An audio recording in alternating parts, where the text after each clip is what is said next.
there's always that like that entrepreneur bug there. Like I always knew I wanted to get into business. Like in high school, I took business classes, competed in like state business competitions and went on to the nationals in Orlando. So from that time, probably 16, 17, 18, like I knew I wanted to start and run a business and be an entrepreneur. At the time I thought I was going to be a CEO, lead a company, wear a suit to work every day. But now I'm like, dude, I'll take the board shorts and flip flops and, do business from wherever I'm at. Welcome back to the show, Disruptors. I'm your host, Aaron Hale, and this is Point of Impact. Are you interested in getting into real estate and finding your financial freedom, but you're not quite sure where to start or even how? There are so many different types of real estate investing.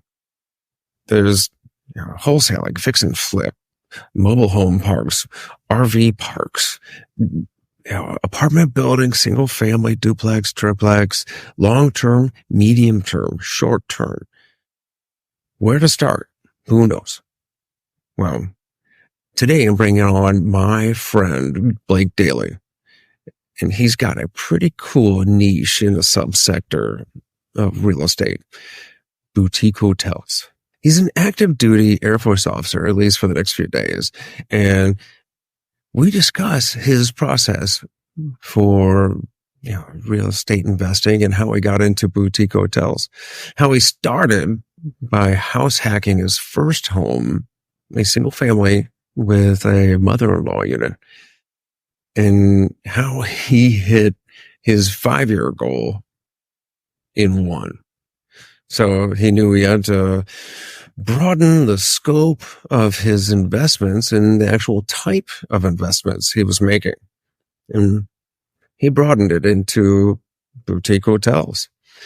It kind of spanned the gap between residential homes and those commercial apartment buildings while having the kind of cash flow of an Airbnb. It's an Airbnb with scale. He talks about that process, the journey he went on, a little bit about the marketing and operations, and stick through to the end because he's going to talk about a really cool event coming up that he's going to host at his latest and biggest acquisition to date. Without further ado, Blake Dailey, boutique hotel investor. Blake, my man, welcome to the show. Aaron, thanks for having me, man. Glad to be doing it and catching up with you. Well, you know what? I think I can count on one finger how many of my podcast guests I've actually had over the house for cigars. So I'm going to need to increase that number and invite you back. Yeah, I like it, man. We should have poured a glass of bourbon and lit up a stogie for this one to reminisce. But yeah, good time. Got to meet the boys and Michaela in person. You guys have been some of the meetups that I used to host down in Florida. So yeah, man, good to get to catch up and talk some real estate with you today. Well, you know what? Speaking of that, I really want to. I mean, you're doing some incredible stuff. Since the time we met and before then, you went from single family or small multifamily short-term rentals into these, you did apartment building syndication, right? Long-term rental, yep. And then into these boutique hotels, motels, and an incredibly impressive deal. It was 244 units. 130 units, yep, and a wedding and event venue that I'm still learning how to run, but thankfully have a great team there. Have the a career wedding venue coordinator on staff there, Mary Kate. She's awesome. But yeah, man, it's a big deal, bigger than the other 5 boutique hotels I've done in the past put together. But I think those operated, as a portfolio very similarly with our level of staff. So it didn't feel like taking such a large jump because the other ones were already ran together as a portfolio. So it seemed approachable. It seemed reasonable to go and knock down a single 130 unit property. I will say it was a very, very tough transition. It was the longest I've ever been under contract on a deal. We had a big investor back out, two different big investors back out twice, one the week of closing, had 2 different banks drop out on us. But we finally got closed right before the end of the year last year. And thank goodness, because need some of the tax benefits of the depreciation from that one.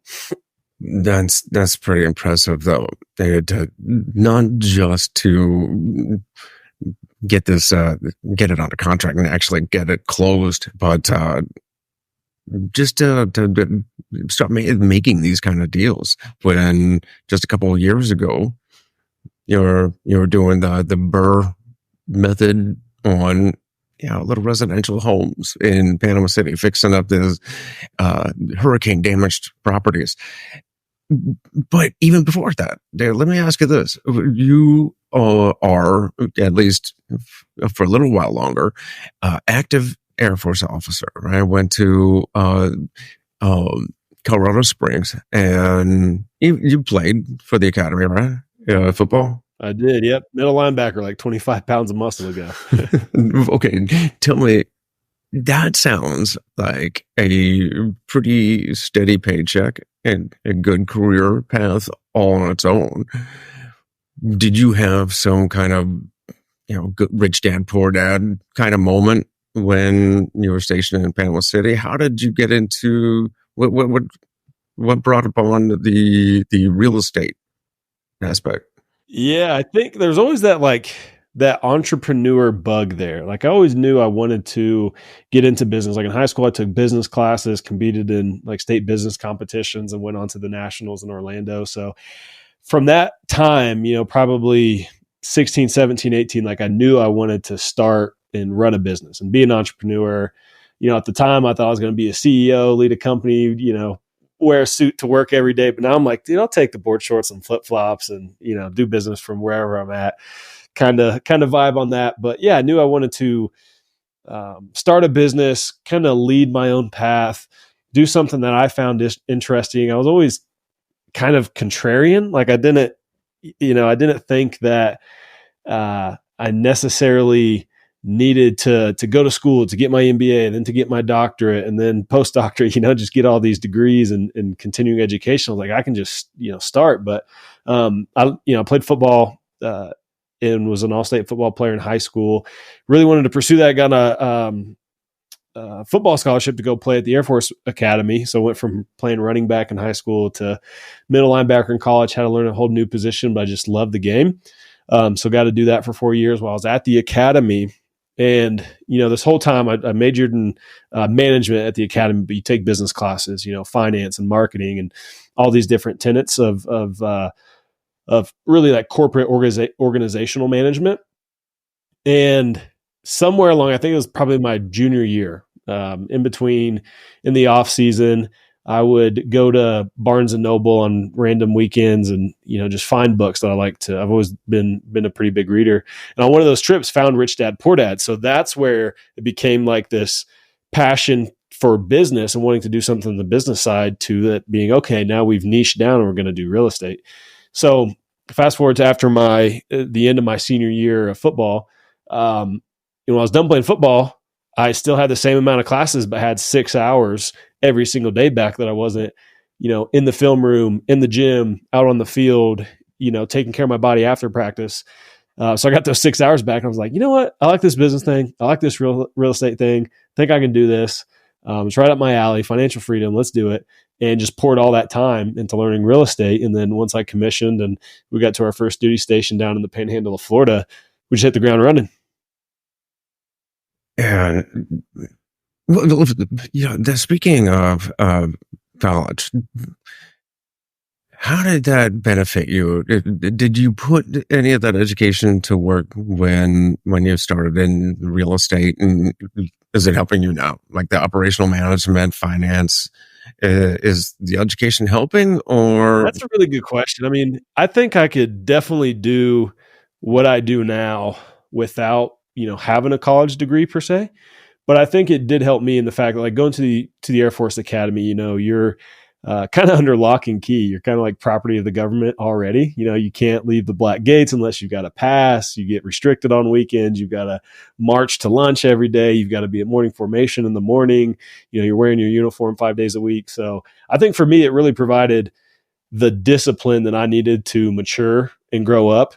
Like growing up with a single mom and a dad not around, and grandparents were there, but they were past their prime to keep up with how hectic I was and how fast I went.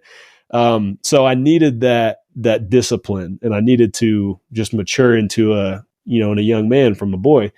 And I think from that perspective, it really helped. And I think from the education piece perspective, specifically, I think when you go to an institution like a military academy, like when you're training to become an Air Force officer, I'm sure a lot of your listeners are military, prior military, and could understand this. Like when you train to be an officer, you really, especially like undergrad for the most part, like you're not training to be an expert in anything. You're training to be competent in a lot of different areas. So we had to take 2 physics classes, 2 chemistries, 4 different engineering classes, aeronautical engineering, astronautical engineering on top of that. All this different, a wide array of, we call it like the base education. And then you have your majors classes on after that. So I didn't have like my first majors class. And I had my first single class was like junior year. And then second semester junior year I had like 2, and then I was more heavily weighted senior year. So for the first 2.5 years, it's like all that base level education. So that really, I think, taught me how to, now seeing like being an Air Force officer and having that background, I think it just helps you take pieces of information and utilize context that I have and just like synthesize better decisions. So like that's one of the lessons I got from one of my mentors during my academy days, is that officers in any service branch aren't trained to be experts. They're trained to gather information and synthesize the best decision out of the information that they have available. So that just kind of stuck with me. I'm like, that's kind of what I do as an entrepreneur, right? I never have all the information. I never have perfect information, but I'm using what I have to gather, to create a educated decision on what I think the best action is. So that's kind of like the risk versus reward that has served me well in entrepreneurship. And you were trained, or now still active duty, but you're a programs manager, correct? Yep, program manager. The fun thing I get to say is I buy nukes, but it's really, I'm a small, tiny cog in a giant wheel of the DoD's biggest program. But that sounds quite a lot like operations, right? Very much so, yeah. Very operations intensive, especially like my division, because everything from across the program, the different branches, the different divisions comes through us to kind of synthesize, and where we focus on cost, schedule, budget, and the performance of our prime contractor. That kind of experience can't hurt when it comes to what you're doing now. Yeah. Definitely doesn't. I don't think it's real estate specific, but I think if nothing else, it's really provided confidence to go out and do very similar things in my own business, knowing that I don't have to go through, 17 layers of bureaucracy and decision making. I can kind of use the parts of the process out of, what I'm familiar with in contracting and program management to get to a really good decision or get to like a good product, whether it be a renovation or, the design on one of our hotels, something like that. So it's definitely, and even like my first deals when I was in Florida, I was a contracting officer. So I was the one who would go find and hire and manage the contractors for different things that happened on the base, anything from new Wi-Fi servers to grounds maintenance, to we needed, a new building built on site. So that's what I did. And like my first contracts were like in the millions, like 1 million, 2 million, 4 million, kind of in that range. So to go do a $80,000 renovation project didn't seem that crazy or that scary because I was already doing bigger stuff and handling that amount of money for the government. And I was like, okay, smaller, but now it's my money. So use what I've learned over there and how to manage contractors and just how to talk to contractors, right? How to, catch them on their games before they get you on them. And that's really the thing is it's about connecting people, resources, right? Putting systems and plans, into operation, and it's communication, right? And so let's back up a little bit and talk about where you got your start in real estate. How did you find it? What interested you in the short term field in particular? Because there's so many different ways you can invest in real estate. So tell me about that. Yeah, there really is. And we kind of fell in to short-term rentals. Like my plan was always to buy long-term rentals, right? Make it as passive as possible, build the portfolio slow and steady over time. And, I had a 5-year Air Force commitment. So my plan was at the end of my 5 years, I would buy enough real estate. The cash flow would be enough to step away from my real estate job and kind of sail off into the sunset, or, decide whatever I wanted to do next, having the buffer of like, all right, the passive income takes care of us and we can, either spend time doing what we want or go grow something else. But the first deal I bought was a main house with a mother-in-law suite. So it was a house with a mother-in-law suite. So we lived in the main house and then we rented out the mother-in-law suite, but this was a small, probably 550 or 600 square foot unit in, not in Panama City Beach, but in Panama City. So we're 20 minutes away from the beach. And we're not that close to the base, another 25-ish minutes from the Air Force base. So it wasn't going to long-term rent that much. And it wasn't going to, the rent from a long-term rental might've been $700 at the time, maybe $800. And our mortgage, I think, was like $900 or $1,000. So I was like, that's not going to cover the mortgage. I mean, it doesn't necessarily have to, to be a successful house hack, right? You don't have to cover every single expense. But I was like, if we short-term rent it, right, we're in the panhandle of Florida, which we are lucky to be in a good short-term rental market. And this was in 2019. So there wasn't as many listings. It was, you could kind of just furnish it off a Facebook marketplace, throw the listing up, and you were cash flowing, the next day, which is what we did. We furnished the place on Facebook marketplace. We used a VA loan to close it. I think we negotiated in seller closing costs because you can do that with a VA loan, and obviously it was zero down. So I think we got into the deal for like $1,600 out of pocket. And I think we had like maybe $2,600 total, like in our bank account. So we spent the other $1,000 that we had in a credit card to furnish it for like $2,500. Threw it up on Airbnb, got it live. And that was, I think, in between July and August of 2019. And that first month we were, essentially cash flowing. And like over the course of a year, our annual average, we were cash flowing to live for free. And I was like, oh dude, this is amazing. So then we just kept buying more and more of those, like these houses with the guest houses. So we found that nice little niche because we could get one property for the price, or two units for the price of one, essentially, because it's like priced by the square foot for a single family home, but you got two rentable units. So we would rent out the main house, rent out the guest house, and we'd create a third listing where it'd be the whole place to where a bigger family or bigger group could book it as well. We did really well with that and surpassed that. We essentially met that 5-year goal in the first year of investing. We had 11 units in that first year. And I was like, man, we got to kind of reassess what the goals are here. Well, then how did you make that next leap, that next step to, well, you like you mentioned earlier, you went into apartment building syndication, but then kind of zigged a little bit. So you merged the two from, the single family and short-term rental and the money raising, the capital raising and apartment buildings to form this, the methodology that you're using now with hotels and motels, boutique hotels. So how did you make these, I guess, it's reframing your state of mind, expanding the scope. Like you said, you did it within the first year or so, the 5-year plan. So then you gotta expand the plan. How did you do that?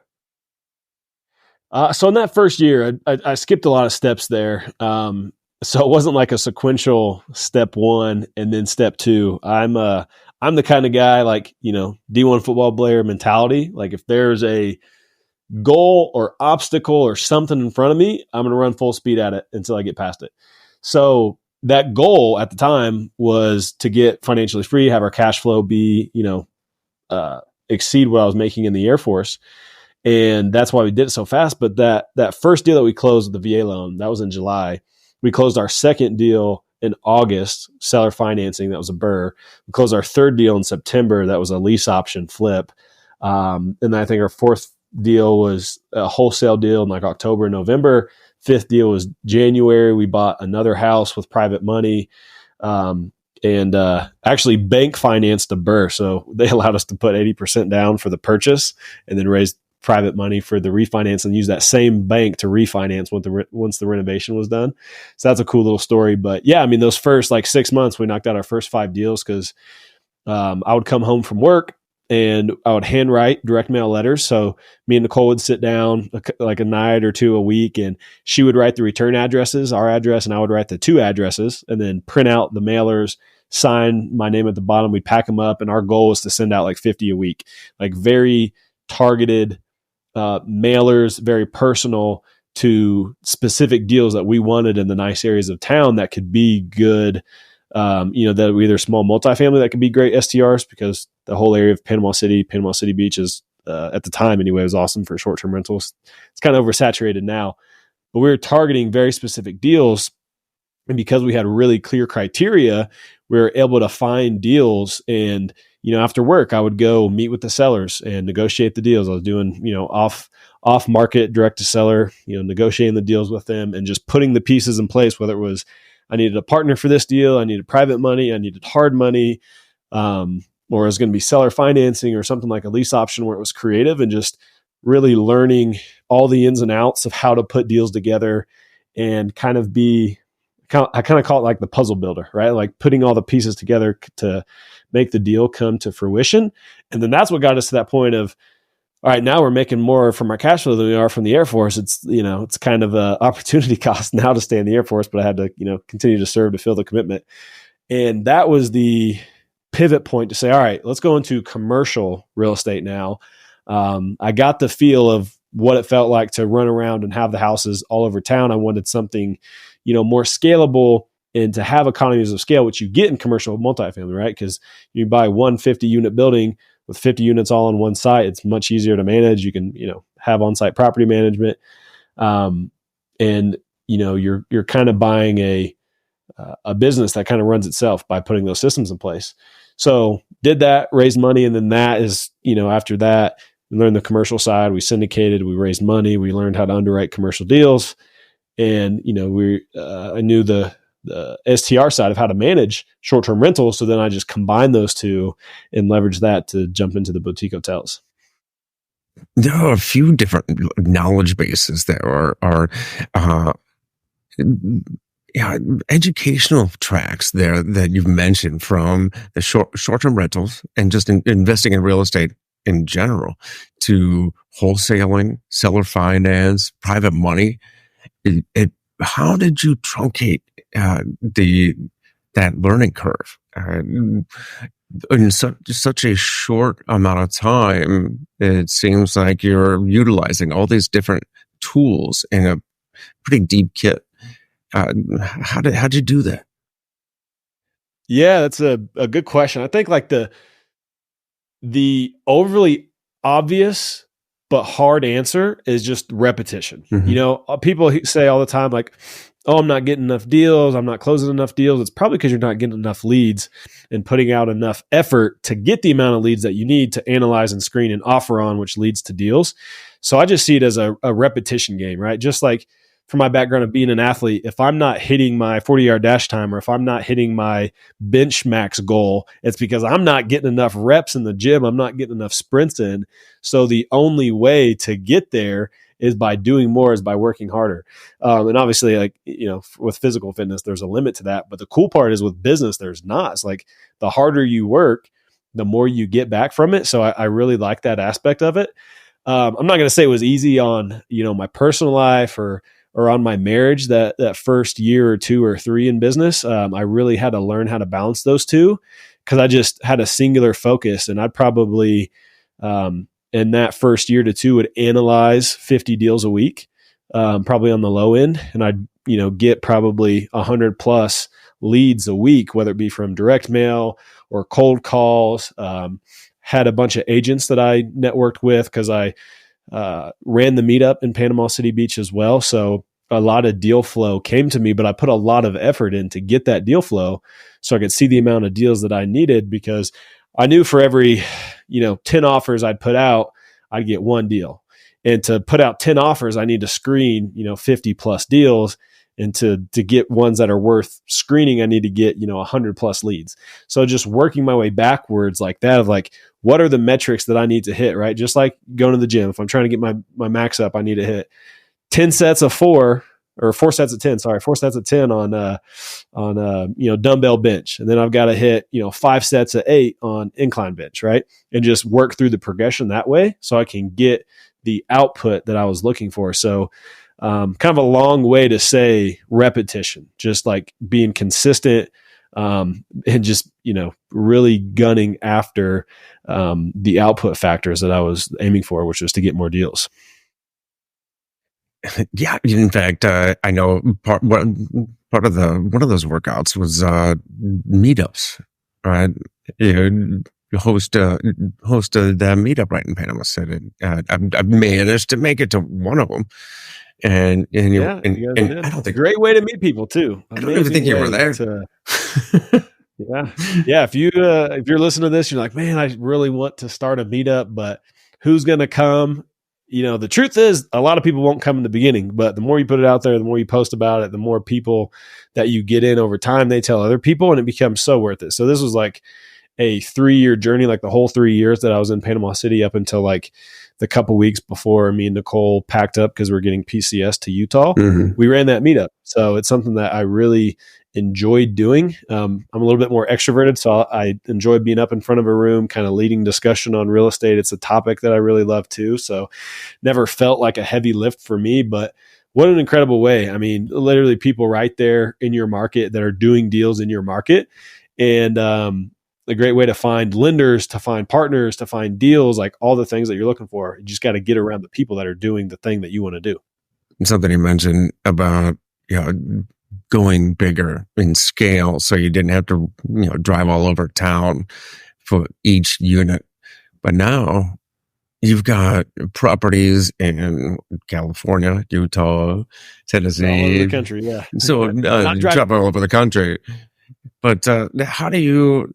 Let's talk about how do you operate these things? We went from you and your wife managing these smaller properties to setting up a business, running hotels. So what does it look like to have?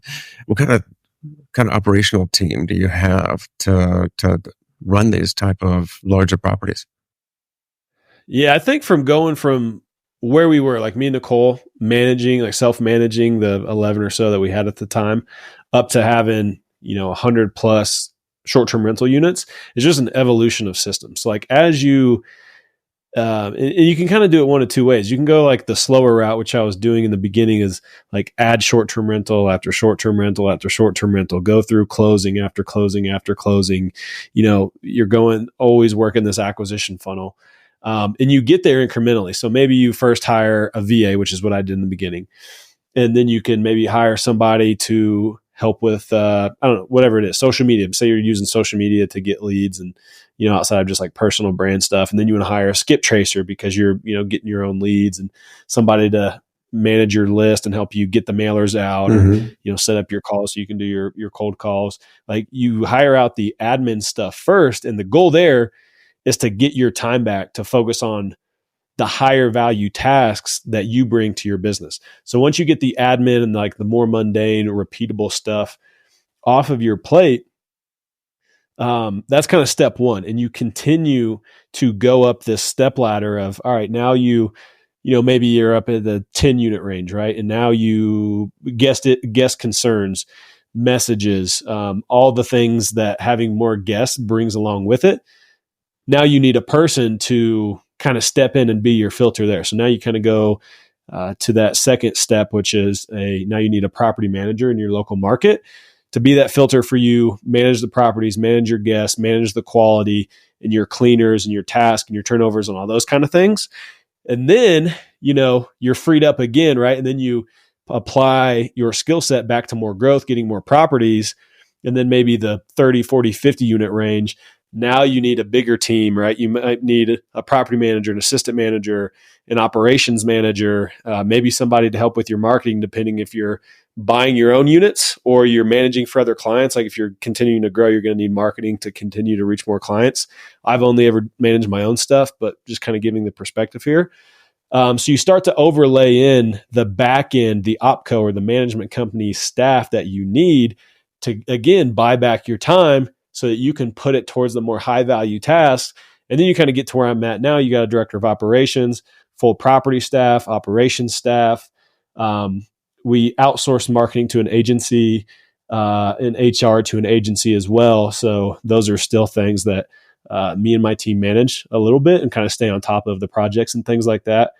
But you just continue to put systems and people in place at each level when you reach a bottleneck of like, start with what's taking the most out of your time, what's draining the energy out of you, put a system or a person in place for that to get that time back, and then you can continue scaling.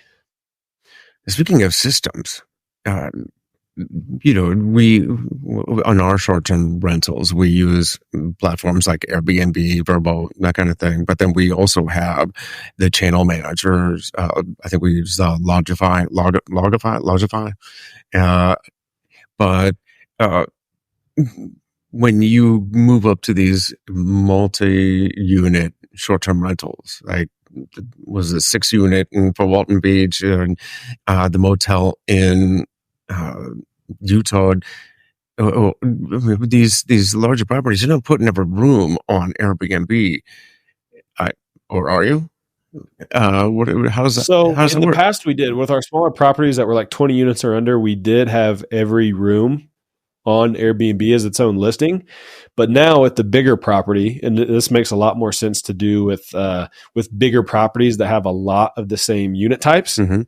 We have in our PMS a room type. So that room type might have 10 rooms behind it, right? So for those available dates, that listing on Airbnb or Vrbo or whatever is actually your unit type in your PMS. So for the available dates, you could get 10 different reservations until that's now blocked off and can't book anymore.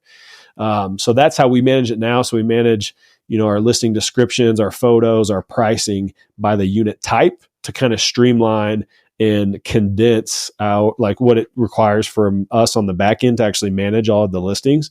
And that definitely makes it a lot easier. It is a perk of hotels, right? If you buy a 10-room property, you probably want to keep it as individual listings, even if they're identical. Like my 8-unit is still individual listings because I want to know at a listing level on a small property like that, what my performance metrics are for each listing. Mm-hmm. Because if you get one bad review, it could, drop your search rank for that listing, and then you've got to work to get it back up. So you don't want necessarily on a smaller property, things like that to affect your listing rank of your one property type, right, that you're putting out there, because naturally you'll have, out of 10 rooms, right, you'll have 2 of your top performers, 2 of your bottom performers, and 6 in the middle that are all very, very close to each other. Kind of that, the 80-20 principle. I guess that's the 20-60-20 principle. So you have your top performers and your bottom performers, but you have the levers to pull to rise up your bottom performers to, kind of dilutes the effect of a negative. Dilutes the effect of a negative review. You want to do that as the property gets bigger, then use listing types, because then you get scale, from other avenues with a property that size. So it's not as important. I mean, I guess it still could be if you wanted to be fanatical about it. I could break out the 130 listings into 130 listings, but with 18 room types, it's much easier to manage. Yeah, I can imagine trying to manage 130 individual Airbnb listings in one building. Well, got to have a team to do it. I definitely couldn't do it by myself. Okay, so you got a way to find them and operate them and manage them with software. How do you compete? How do you find the customers, the guests when there's a Holiday Inn right next door or just down the road? How do you get them into those 10 or 18 units that, how do you boost the Really, really good question. And I love answering this one because this is a really big point about the boutique hotel space. So I think one thing you need to understand if you're looking at scaling your short-term rental portfolio, if you're looking at boutique hotels, they kind of operate in this in-between zone of a short-term rental and a hotel. So because you're up on Airbnb, right? You're up on Vrbo, you're up on Booking, you're up on these smaller sites as well. As short-term rental listings, you're competing with other Airbnb listings, but you're also a hotel as the property type, and they see that in the photos and your description. So the cool thing is you kind of appeal to both audiences because short-term rentals, you get the appeal of the self-check-in. You don't have to deal with the host. You get right to your unit and check in. They're often more design focused. They have potentially, cooler amenities and better setups and more functionality than a hotel room. So that's like the appeal of short-term rentals. And then the appeal of hotels is you get more consistency, more quality in your stay, or like a more like what you're going to get when you stay at a Holiday Inn, right? So there's more consistency in that experience. And then you can have multiple amenities on site because you're spreading them over all the rooms, right? So you can have a pool, a hot tub, a gym, a breakfast area, a shopette, all these different amenities that hotels have. So you kind of combine those two with short-term rentals, and you're appealing to guests from both of them. And the cool thing is especially if you're doing a large renovation, you can add more amenities than you would have at a regular short-term rental, which is going to check more boxes when you're creating your listing on like, yes, I have a hot tub, I have a grill, I have outdoor space, I have a pool, I have a gym, I have all these different things. So that's going to get you more visibility on the search because you're literally checking more boxes. Like you check off these boxes when you create your listing. So the more amenities you have, the higher you're going to get seen in search. And a lot of people will go to the Airbnb platform before they ever look for a hotel based on, are they traveling with family? What kind of experience are they wanting? And we can still find guests there. And if people are looking in the air and say, hey, places to search wherever, Panama City Beach or, Smoky Mountains or Tahoe, like wherever I've owned places, our properties will show up because we're sending reviews to our Google profile. We're working on our SEO. We're working on our direct booking websites to where we're getting ranked in search in those markets when you're searching for places to stay.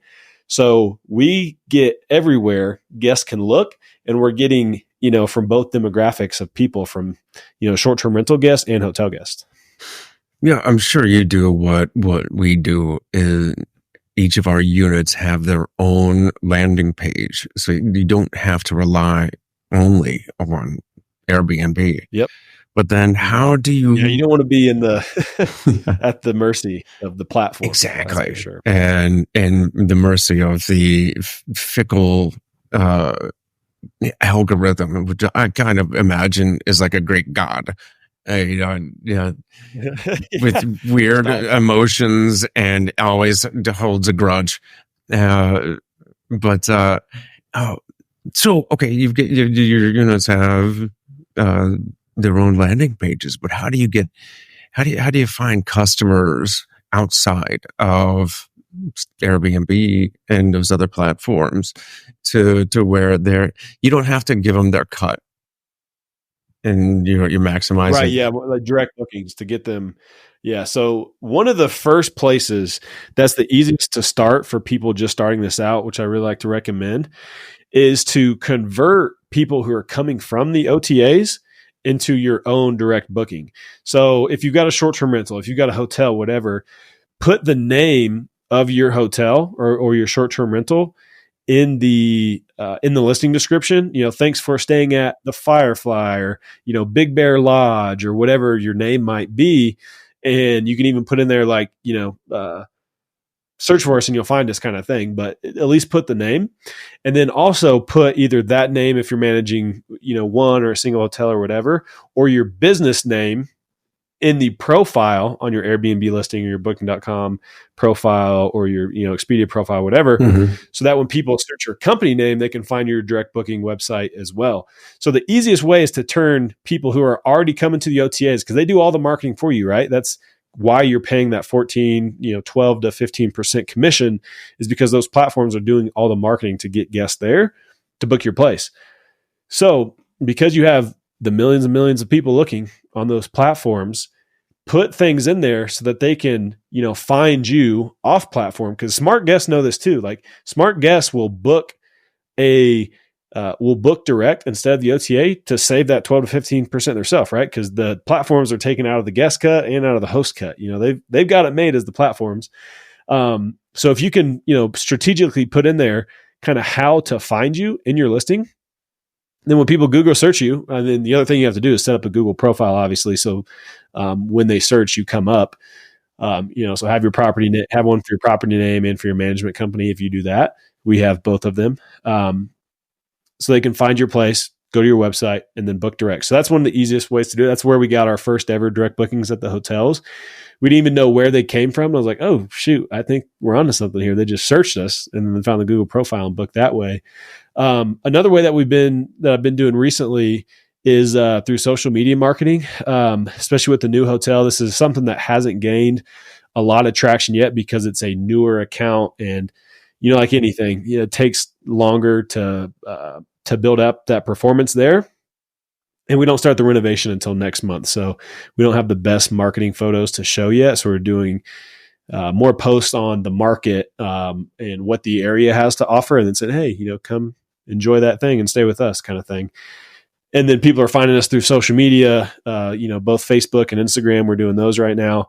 And then people are funneling to our direct booking site. And then the big way is to focus on SEO. You can do blog posts, write about things to do in the area. There's a million different things you could write blog posts about and just hit the keywords that are hot in your market. And like Tahoe, it could be things like Heavenly or the lake or hiking trails or where to mountain bike. You could write blog posts about all those different things that lead back to your website for people to book you there. So as you do SEO, you get ranked up higher on the Google search page. And then when people are looking for places to stay, they will find you.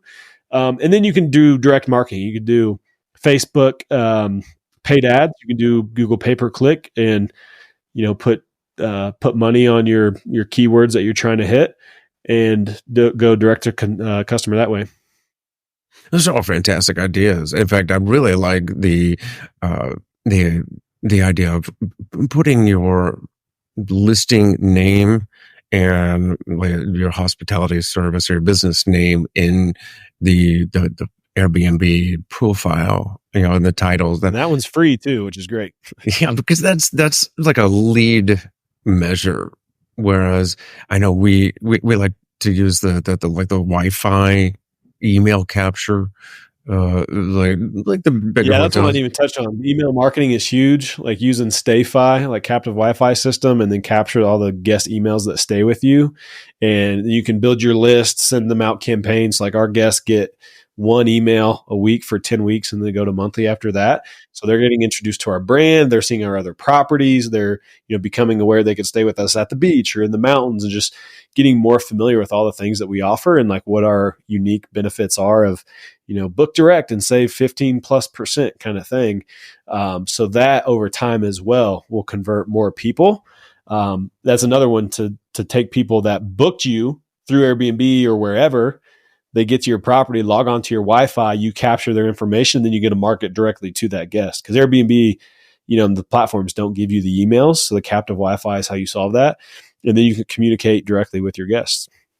That's right. Email lists are really powerful. But there's, like you mentioned, you can offer referral discounts or other stays in your portfolio and all sorts of other ideas. But it's more like a lag measure. It's previous customers, right? They have to be in your unit already. Whereas, finding a way to get them off of those other, excuse me, finding ways to get them off those other platforms and onto your own website, direct booking site. Is pretty incredible. Yep, I love that. That's the goal. Get them to your site and get them to book with you instead of the platform. So tell me about this latest deal, and you've got big plans for what's coming up. In fact, you're hosting an event. So huge renovation getting kicked off next month, about mid-April, and it'll be a 3 3.1 or 3 point, I think it's 3.3 million dollar renovation with the capex and the FFE, like all the furniture and design, decor, and all that. So it's going to be completely transformed of what it was when we bought it. Like you said, 130 units. So it's going to take, the majority of this year to complete, but going to be super excited to see the first renovated units. The design renderings looks absolutely amazing, look better than, I even pictured it in my head. But essentially it's 8 rentable buildings, and we'll go about 1 building a month, hopefully a little faster if we can, and knock out like 25-ish rooms per month. So that's our plan with the contractor right now. We'll progress building by building throughout the renovation. The designers will come in and furnish those units behind them, and then we'll get those new renovated units online, new photos. We'll push out new marketing to them, rebrand the hotel under the new name and design theme and all of that, and really push for this elevated experience right at the gate of Great Smoky Mountain National Park, which is the most visited national park in the country. So I think this is going to be one of the most unique, amenity packed, great experience properties in the Smokies for the price. There's some crazy luxury spots that are, $1,500, $2,000 a night that you get kind of all those amenities packed in one. But we're going to be doing that to where, normal people can't afford it. Cause we got a great property and on 10 acres overlooking the mountain. So we're super excited for it. Wow. That sounds incredible. So tell me about Boutique Hotel Con. You just announced this not too long ago, and it sounds like we did. Yeah, Sunday it went out. So this is fresh meat right now. But yeah, it's at the hotel that I bought, and like I mentioned earlier, it has the wedding and event venue, 2 stories, arch ceilings. The only upgrades we got to do is some AV equipment to actually host a conference in there. Right now we're booking $25,000 and $30,000 weddings in the event venue, including the room blocks that the guests are doing. So the addition of the venue on site is crazy. I mean, it's going to add $500,000 to $800,000 plus in revenue this first year. We were really conservative with it, but when we started seeing $30,000 weddings, I was like, that's for one day. You kidding me? So that's cool. But yeah, I digress. We are hosting the conference at the hotel. So this is going to be during phase 5 of 6 during the renovation. So there'll still be 1 building that is being renovated. So the guests will actually get there. The attendees will actually get to see the progression of an actual boutique hotel renovation, see the befores, see the afters, see the plan with it, and how we actually executed on what we'll be teaching at the conference, right? So they get a very tangible example. They get to stay at the hotel and really see how this all comes to life. We're going to have a great mashup of speakers. So it'll be my first conference. So I'm kind of nervous, kind of terrified, but also super excited. So we're pushing forward. Regular tickets, your basic tickets are in unfinished rooms. The VIP tickets are in the already completed rooms. Yeah, if you buy the cheapest ticket, you get the rooms that are under renovation. Just keep your shoes on so you don't step on a nail. They'll get the real renovation feel when you give them a hard hat and DIY conference. Wear gloves.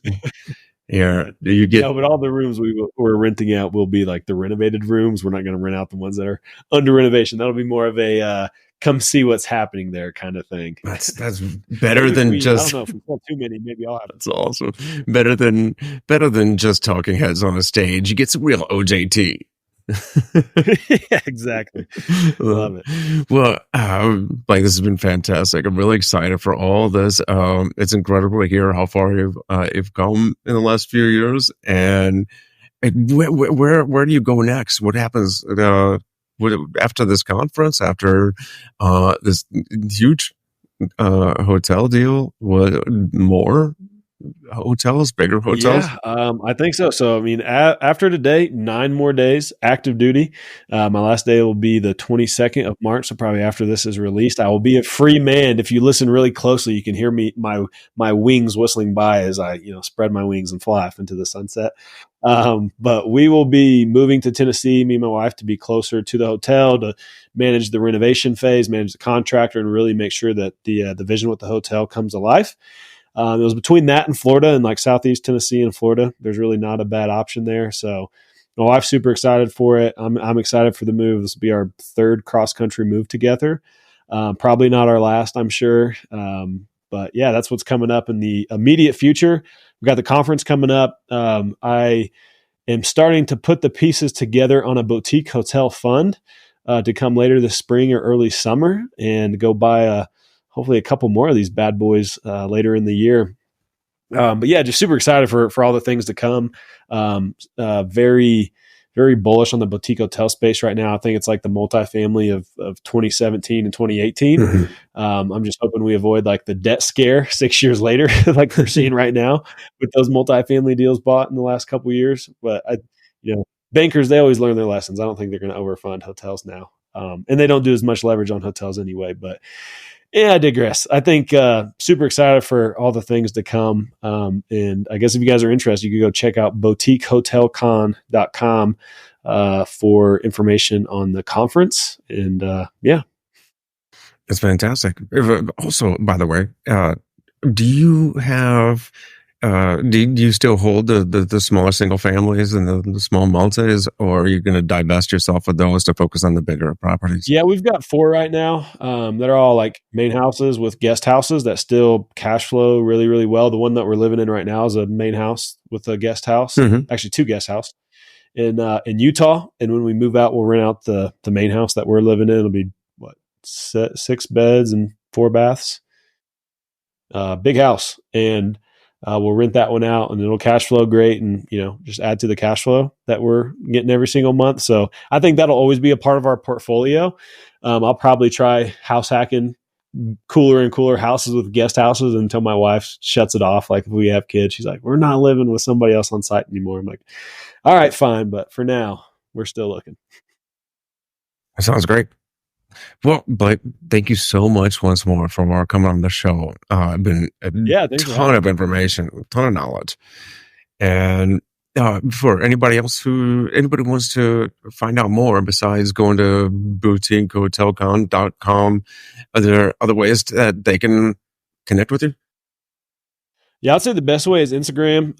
I always happy to help if you got questions about short-term rentals, boutique hotels, whatever. I still answer my own DMs. I don't have a crazy following or anything like that. So hit me up. You'll get a response. Cool. And I know you've got a Linktree app it's kind of a central location for everything. And I can put that in the show notes which is also on my Instagram. So you go there, you can check that out. I got some free resources and link to Boutique Hotel Con, all that stuff. All right. Well, if you're not in the neighborhood anytime soon, I'll see you at the conference. Awesome, man. It would be awesome to be great to see you there. And I think we actually are coming down to the Panhandle sometime in May or June. So if we do, we gotta pop over to your neck of the woods and come say hey. Please do. All right, my man. It was great talking to you. I'll talk to you again soon. All right. See you, Aaron. Thanks for having me.